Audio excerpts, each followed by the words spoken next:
ഞങ്ങളുടെ ഫാമിൽ rain ഷെൽട്ടറിലും grow ബാഗിലും നട്ടിട്ടുള്ള വഴുതന വിളവെടുക്കുന്നതാണ് ഇന്നത്തെ വീഡിയോയിലൂടെ നിങ്ങളെ കാണിക്കുന്നത്. ഈ തൈകളെല്ലാം റെയിൻ ഷെൽട്ടറിന്റെ ഉള്ളിൽ നട്ടതാണ്. നല്ല രീതിയിൽ ഇപ്പൊ കാഴ്ച തുടങ്ങിയിട്ടുണ്ട്. ഇതാ നമ്മുടെ നീളം വഴുതനയാണ്, പച്ച നിറത്തിലുള്ള നല്ല നീളമുള്ള വഴുതനയാണ്. ഇതിലൊക്കെ ധാരാളം കായ്കളുണ്ട്. റെയിൻ ഷെൽട്ടറിന്റെ മുകൾ ഭാഗത്ത് പടർത്തിയിട്ടുള്ളത് കയ്പയാണ്. ഇപ്പൊ കയ്പയുടെ ഷെയ്ഡ് ഉണ്ടെങ്കിലും അതിന്റെ അടിഭാഗത്തായിട്ടാണ് നമ്മൾ വഴുതന ചെയ്യുന്നത്.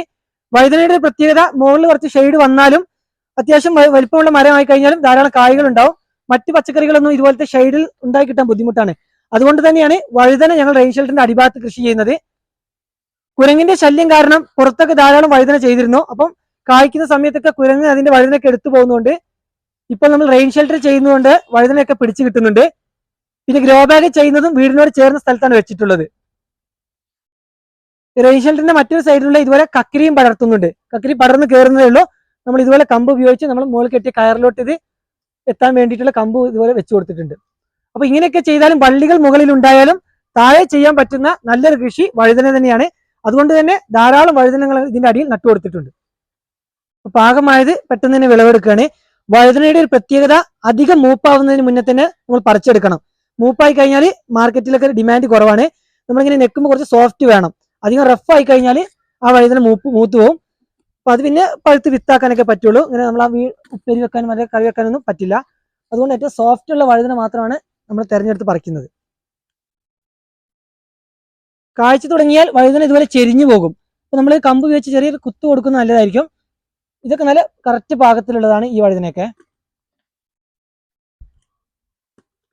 ഇതിനൊക്കെ നമ്മളൊരു സ്റ്റെം കൊണ്ട് ചെറിയൊരു കുത്തു കൊടുക്കണം, അല്ലെങ്കിൽ ഇതൊക്കെ ഒടിഞ്ഞു പോകും. വീണ്ടും ഇതിലൊക്കെ കായ്കളുണ്ട്, ചെറിയ കായ്കളൊക്കെ ഉണ്ട്. അതിന്റെ വെയിറ്റ് കൂടുന്നതനുസരിച്ച് മരം ചെരിഞ്ഞു പോകും.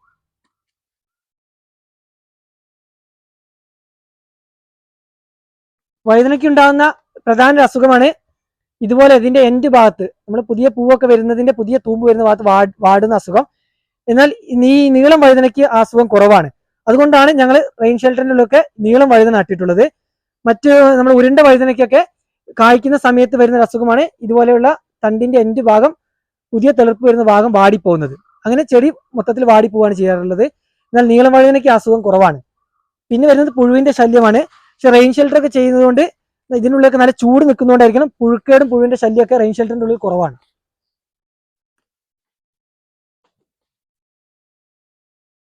ഈ ചെടിയിൽ തന്നെ നമ്മൾ പറിക്കാൻ വിട്ടുപോയിട്ട് ഇതുപോലെ മൂത്ത് പോയിട്ടുണ്ട്.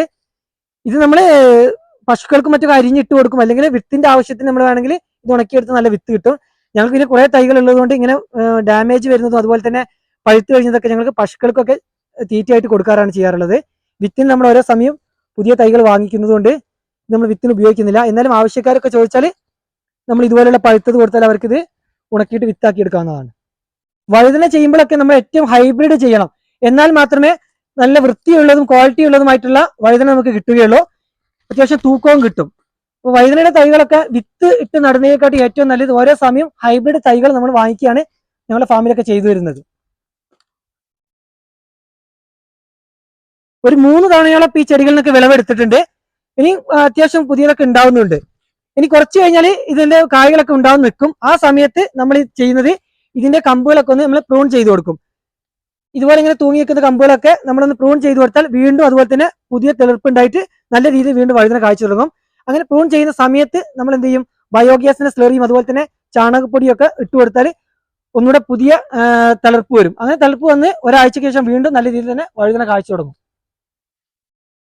വഴുതനയുടെ പ്രത്യേകത, നമ്മൾ ഒരു തവണ നട്ട് കഴിഞ്ഞാൽ വർഷം മുഴുവൻ നമുക്ക് അതിൽ നിന്ന് വഴുതന കിട്ടും. പിന്നീട് നമ്മൾ ചെയ്യുന്നത് ആ ചെടിയുടെ ഉൽപാദനം മാക്സിമം കഴിഞ്ഞാൽ മാത്രമേ പുതിയ തൈ നട്ട് അടുത്ത വഴുതന ഉണ്ടാക്കിയെടുക്കുള്ളൂ. അല്ലാതെ തന്നെ ചെയ്യുകയാണെങ്കിൽ നമുക്ക് ഒരു വർഷം മുഴുവനും ഒരു ചെടിയിൽ നിന്ന് വഴുതന കിട്ടിക്കൊണ്ടേയിരിക്കും. അപ്പോൾ നമ്മൾ ഇതുപോലെ പ്രൂൺ ചെയ്ത് മറ്റു കാര്യങ്ങളൊക്കെ ശ്രദ്ധിച്ചു കഴിഞ്ഞാൽ മാത്രം മതി നല്ല രീതിയിൽ വഴുതന ഉണ്ടായി കിട്ടാനായിട്ട്. ഈ കാണുന്ന വഴുതന ചെടി വീടിനോട് ചേർന്ന സ്ഥലത്ത് ഗ്രോ ബാഗിലാണ് നട്ടിട്ടുള്ളത്. ഇത് നീളം വഴുതനയിൽ തന്നെ വയലറ്റ് നിറമുള്ളതാണ്. പച്ചയുടെ അത്ര നീളം ഉണ്ടാവില്ല, കുറച്ച് ഷോർട്ടാണ്. എന്നാലും നല്ല വയലറ്റ് നിറമുള്ള വഴുതനയാണ്. ഇത് നല്ല രീതിയിൽ തന്നെ കായ്ച്ചിട്ടുണ്ട് ഞങ്ങളുടെ ഫാമിൽ.